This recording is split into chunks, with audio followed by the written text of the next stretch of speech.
Hi students, welcome to Net Study. I hope you all are doing well. My dear students, अगर आप इस channel पे नए हैं तो चैनल को सब्सक्राइब करें और साथ ही बेल आइकन को क्लिक करना ना भूलें ताकि आने वाली वीडियो का नोटिफिकेशन आपको सबसे पहले मिले। माय डियर स्टूडेंट्स, आज हम कुछ इम्पोर्टेंट जो प्रीवियस ईयर क्वेश्चन हैं उसके बारे में हम आपसे डिस्कस करेंगे। ये हम पहले भी आपको बता चुके हैं, ये जो हम क्वेश्चन प्रोवाइड करा रहे हैं टेलीग्राम पे चैनल पे, उसी का ये एनालिसिस है। आइए देखते हैं बिना टाइम वेस्ट किए हुए पहले क्वेश्चन को। The first question is to maintain interest among students in class the teacher should. Teacher को क्या करना चाहिए? किसी एक जो शिक्षक है, एक टीचर है, एक मास्टर है, उसको क्लास में क्या करना चाहिए कि जो स्टूडेंट्स हैं उनके बीच में रुचि बनी रहे, जो छात्र हैं उनके बीच में रुचि बनी रहे, यानी वो पढ़ने में उनका मन लगे। टीचर को क्या करना चाहिए? ऑप्शन ए में दिया गया maximum usage of the teaching ads, क्या शिक्षण सहायक सामग्री का अधिक से अधिक उपयोग करे, या फिर ऑप्शन बी में दिया गया डिस्कशन, क्या वो किसी टॉपिक को लेके वो स्टूडेंट के साथ चर्चा करे, या फिर ऑप्शन सी में दिया गया आस्क क्वेश्चंस इंटरमिटेडली, या फिर वो कुछ देर के बाद रुक रुक के वो स्टूडेंट से क्वेश्चन पूछता रहे, या ऑप्शन डी में दिया गया ऑल ऑफ द अबव, या इनमें से सभी।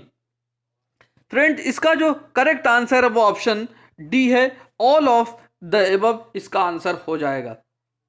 क्योंकि अगर एक टीचर चाह रहा है कि क्लास में बच्चों की मतलब रुचि बनी रहे, तो उसको क्या करना चाहिए? वो ज़्यादा से ज़्यादा टीचिंग एड का यूज़ करे। टीचिंग एड क्या है, इससे पहले हमने वीडियो में बता चुके हैं my dear students. Teaching aid क्या होता है कि एक टीचर जो होता है टीचिंग करते समय वो ब्लैक बोर्ड का यूज़ कर सकता है, या फिर मैप का यूज़ कर सकता है, या फिर अलग अलग तरीके से जो ऑडियो वीडियो विजुअल होते हैं उसको यूज़ कर सकता है। ये टीचिंग एड में आ जाते हैं। या डिस्कशन का यूज़ करके ये भी होता है।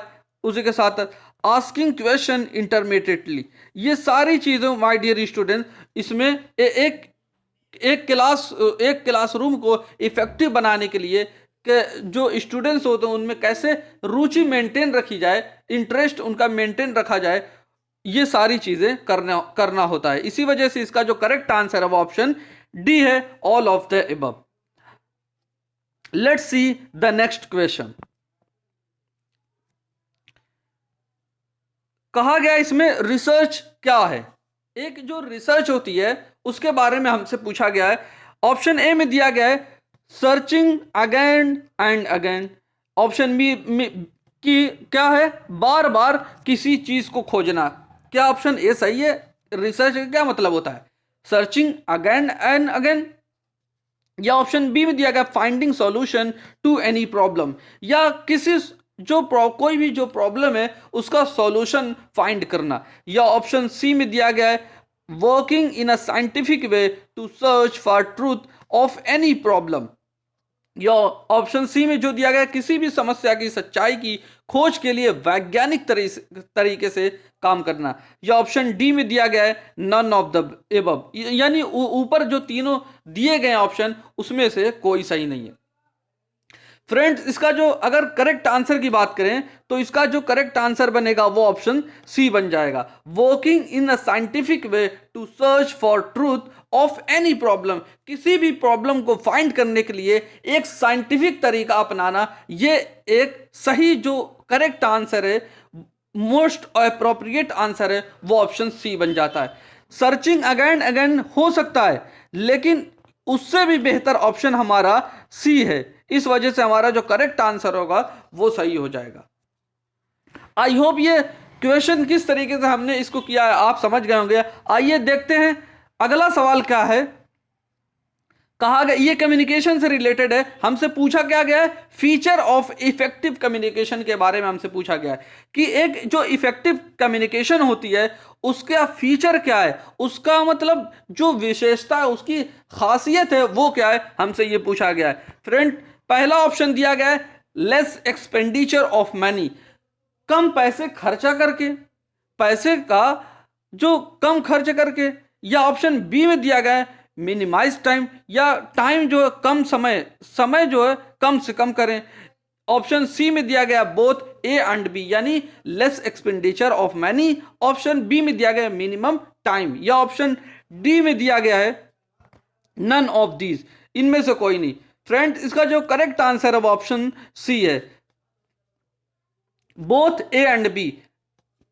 जो एक इफेक्टिव कम्युनिकेशन बनाने के लिए एक जो इफेक्टिव कम्युनिकेशन का जो फीचर होता है वो कम पैसे का कम खर्च होता है, और जो हो ये मिनिमम टाइम, यानी कोई भी बात आप करें, कोई भी कम्युनिकेट किसी से करें तो बिल्कुल सिंपल तरीके से करें और कम समय में अपनी बात को पूरी कर लें। ये एक फीचर ऑफ इफेक्टिव कम्युनिकेशन माना जाता है।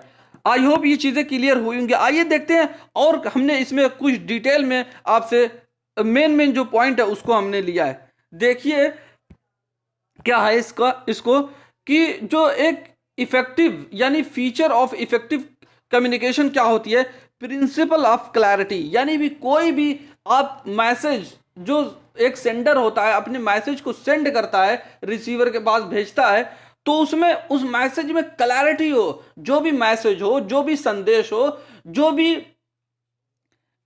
वो बिल्कुल क्लियर होना चाहिए, साफ साफ होना चाहिए, यानी पढ़ने वाला और जो भेजने वाला दोनों उस मैसेज को समझ सकें। फिर दूसरा नंबर दिया गया प्रिंसिपल ऑफ कंसिस्टेंसी, यानी जो मैसेज भेज रहा है और पाने वाला जो मैसेज, उसमें एक कंसिस्टेंसी बनाई रखी जाए, यानी उसमें बहुत ज़्यादा गैप नहीं होना चाहिए।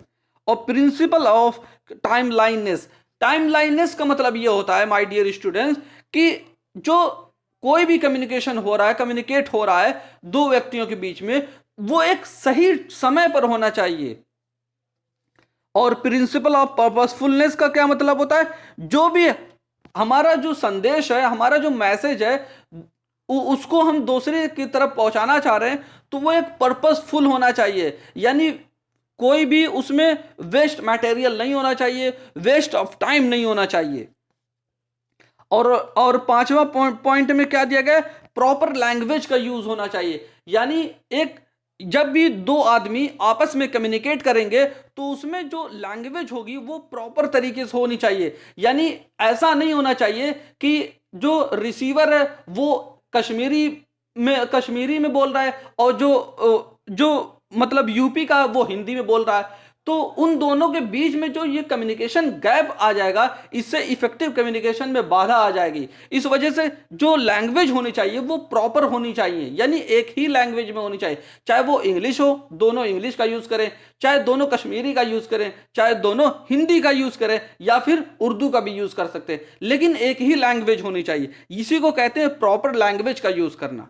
और 6 पॉइंट में दिया गया है two way communication. Two way communication का क्या मतलब होता है स्टूडेंट्स, कि कोई भी इफेक्टिव कम्युनिकेशन का जो फीचर होगा वो दो व्यक्तियों के बीच में होगा, दो पर्सन्स के बीच में होगा, यानी एक व्यक्ति कम्युनिकेट नहीं कर सकता, कम्युनिकेट करेगा तो जो वो वन वे कम्युनिकेशन हो जाएगा, उसमें फीडबैक वगैरह नहीं मिलेगा। इसी वजह से जो आखिरी हमने पॉइंट ऐड किया है वो प्रिंसिपल ऑफ फीडबैक का पॉइंट है, यानी ये सारी चीजें होने के बाद जो होता है, जो सुनने वाला जो सुन रहा है, मैसेज जो पा रहा है, वो उसको फीडबैक देता है। फीडबैक कब इंसान देता है, जब ही देगा जब उसको कुछ समझ में आएगा, तभी तो वो प्रतिक्रिया देगा, वैसे तो कुछ नहीं कह सकता। ये सारे जो पॉइंट हमने ऐड किए हैं ये एक फीचर ऑफ इफेक्टिव कम्युनिकेशन के हैं। आई होप ये सारी चीजें आपको क्लियर होंगे। आइए चलते हैं अगले सवाल को देखते हैं। कहा गया कि the missing term in the series 1, 4, 27, 16, फिर उसके बाद हमें क्वेश्चन मार्क दिया गया है, फिर 36, फिर उसके बाद 3, 4, 3 इज। हमसे क्या पूछा गया, ये एक रीजनिंग का क्वेश्चन है, हमसे ये मिसिंग नंबर पूछा गया कि ये जो क्वेश्चन मार्क है इस पे कौन सा नंबर आएगा। फ्रेंड्स, इस तरीके के जो सवाल होते हैं आप कुछ ही तरीके के हो सकते हैं। इस तरीके के जो सवाल होते हैं कुछ ही पॉइंट पे बेस होते हैं, जैसे स्क्वायर हो गया, स्क्वायर पे हो गया, क्यूब पे हो गया, या प्लस करके हो सकता है, माइनस करके हो सकता है, गुणा करके हो सकता है, या डिवाइड करके हो सकता है। ये सारी चीजें हो सकती हैं। हम इसमें किस तरीके से पता लगाएं कि हमें पता चल जाए, क्या देखें हम? तो आइए फ्रेंड, इसको हमने अगली स्लाइड में अच्छे से बताया आपको। इसमें क्या किया गया है, इस क्वेश्चन को सॉल्व करने से पहले सबसे पहले आपको पता होना चाहिए स्क्वायर क्या होता है और क्यूब क्या होता है। हमने इस 10 तक स्क्वायर और 10 तक हमने क्यूब यहां पे लिख दिए हैं। आप इसको देखें, एक का अगर स्क्वायर की बात करें, एक का स्क्वायर क्या होता है, 1 होता है। 2 का स्क्वायर क्या होता है, 4 होता है। और 3 का स्क्वायर क्या होता है, 9 होता है। वैसे ही 4 का स्क्वायर 16 होता है और 5 का स्क्वायर 25 होता है। और 10 का स्क्वायर की बात करें तो 100 हो जाता है। अगर क्यूब की बात करें स्टूडेंट्स, 1 का क्यूब क्या होगा, 1 होगा। और 2 का क्यूब क्या होगा, 8 हो जाएगा। 3 का क्यूब क्या होगा, 27 हो जाएगा। और 10 का क्यूब क्या होगा, 1000 हो जाएगा। यही इसी पे ये जो हमें क्वेश्चन दिया गया इसी स्क्वायर और क्यूब पे बेस है। आइए देखते हैं क्वेश्चन को। क्वेश्चन में क्या कहा गया स्टूडेंट्स, कि यहां पे 1 नंबर दिया गया है, यहां पे 4 दिया गया। अब आप गौर से यहां देखिए, 1 का क्यूब क्या होता है, 1 का क्यूब 1 होता है। 2 का स्क्वायर क्या होता है, यहां 4 दिया गया है तो 2 देखेंगे। 2 का स्क्वायर क्या होता है, 4 हो जाता है। यानी पहला क्यूब दिया गया है, दूसरा स्क्वायर दिया गया है, अब तीसरा क्यूब दिया गया। 3 का क्यूब देखिए 27 हो जाता है, तो यहां पे 27 दिया गया। अब क्यूब हो गया तो स्क्वायर की बात होगी। 4 का क्यूब स्क्वायर दिया गया, यानी 4 का स्क्वायर क्या होगा, 16 हो जाता है। तो हमें 5 का क्या होगा, 5 का क्यूब होगा। 5 का क्यूब क्या हो जाएगा, 125 हो जाएगा। और 6 का स्क्वायर दिया हुआ है और 7 का यहां पे क्यूब दिया गया है। 7 का क्यूब क्या होता है, 347 होता है। तो फ्रेंड इसका आंसर क्या हो जाएगा,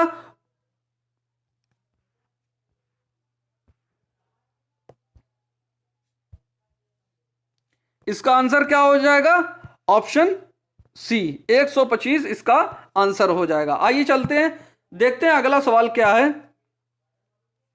कहा गया कि NMEICT stand for.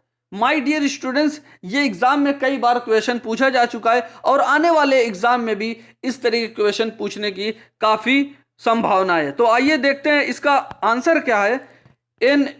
NMEICT stands करता है क्या, national mission on education through ICT।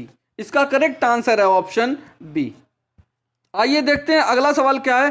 कहा गया कि which of the following was the early education system of India. India का जो पहला जो बिगिनिंग था एजुकेशन का वो क्या था। ऑप्शन ए में दिया गया है गुरुकुल, ऑप्शन बी में दिया गया है Vedic, option C Muslim, option D all of this. My dear students, इसका जो करेक्ट आंसर है वो ऑप्शन ए है। जो इंडिया का अर्ली एजुकेशन सिस्टम था, हमारे भारत का जो अर्ली एजुकेशन सिस्टम था, प्रारंभिक शिक्षा प्रणाली क्या थी, गुरुकुल सिस्टम थी। आइए इसके बारे में हमने कुछ इसमें बताया है। कहा गया कि जो अर्ली एजुकेशन एंशियंट टाइम यानी पुराने जमाने में गुरुकुल सिस्टम हुआ करता था इंडिया में। और ये क्या होता था गुरुकुल सिस्टम, जब कोई छात्र पढ़ने की इच्छा रखता था तो वो टीचर के पास जाता था। टीचर कहाँ रहता था, वो अपने घर में रहता था। और जो छात्र होते थे वो टीचर के घर में जाते थे। टीचर को क्या कहा जाता, गुरु कहा जाता था। और वो रिक्वेस्ट करता था किससे, टीचर से पढ़ाने के लिए। और जब टीचर एक्सेप्ट कर लेता था स्टूडेंट को गुरु के द्वारा, तब क्या होता था, वो उसके साथ उसी घर में रहता था, उसी के साथ वो पढ़ता था। और जो घर के सारे जो काम होते थे, एक्टिविटीज जितनी भी होती थी उससे रिलेटेड, वो सब उसके साथ किया करता था। आई होप फ्रेंड्स ये सारी चीजें आपको क्लियर हुई होंगी। हम मिलेंगे नई वीडियो में और नए एनर्जी के साथ। तब तक आप अपना ख्याल रखिए और खुश रहिए। Thank you for watching video. God bless you all.